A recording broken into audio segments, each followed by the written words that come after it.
Hi friends, আমি আবার অনেক দিন পরে তোমাদের একটা নতুন ভিডিও দিতে চলেছি। যে ভিডিওটা হচ্ছে আমার নতুন কলোনি যে প্রস্তুত করেছিলাম। তোমাদের আগের ভিডিওতে বলেছিলাম যে আমার একটি নতুন কলোনি একটু প্রস্তুত করছি। আর একটা ছোটো কলোনি ছিল যেখানে হচ্ছে 4 ফুট বাই 8 ফুট তার মাপ ছিল। তো সেইখানে আমি কিছু বাচ্চা, আমার 2-4 জোড়া পাখি থেকে যে বাচ্চা বেরিয়েছিল সেই বাচ্চা ওদের বয়স পার করার জন্য রেখেছিলাম। তো সেই বাচ্চাগুলো এজ পার হতে মানে আমি ওদের জন্য একটা নতুন কলোনি প্রস্তুত করেছি। সেই কলোনিতে বলেছিলাম যে তোমাদের একদিন দেখাবো বা দেখা হবে সেই কলোনিতে। তো সেই কলোনি থেকেই আজকে আমি ফার্স্ট ভিডিও তৈরি করছি। আমি তো জানো তোমরা যে আমি একটু ব্যস্ত মানুষ।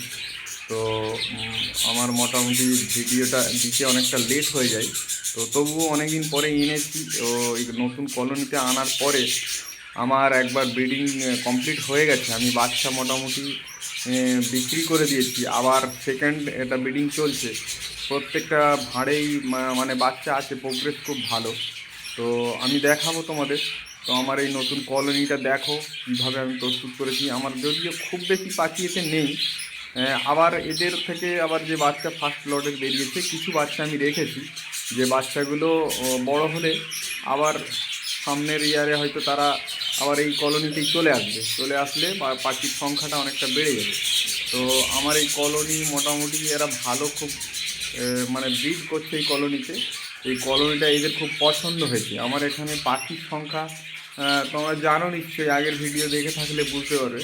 তো আমার এই কলোনিতে খুব বেশি পাখি নেই, 35টার মতো ফিমেল আছে আর মেল আছে ওই গোটা 30-এর মতো মেল আছে। তো এরা বাচ্চা খুব ভালো দিচ্ছে। আমার আগের ফার্স্ট যে ব্রিডিংটা, সেই ব্রিডিংয়ে আমি বাচ্চা পেয়েছিলাম এদের থেকে 120 পিস। তার মধ্যে আমি 20 পিস বেছে বেছে রেখে দিয়েছি, বাকি 100 পিস আমি সেল করে দিয়েছি। আর এইবারেও মোটামুটি 100 পিসের মতো বাচ্চা আমি দেখেছি। দুদিন একদিন আগে 100 পিসের মতো বাচ্চা ভাঁড়ে আছে।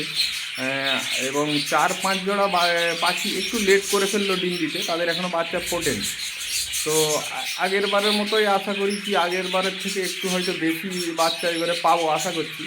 তবে আমার এই কলোনিটা এদের খুব এরা এই পাখিগুলো খুব সুখেই আছে এখানে, খুব পছন্দ করেছে এই কলোনিটাকে।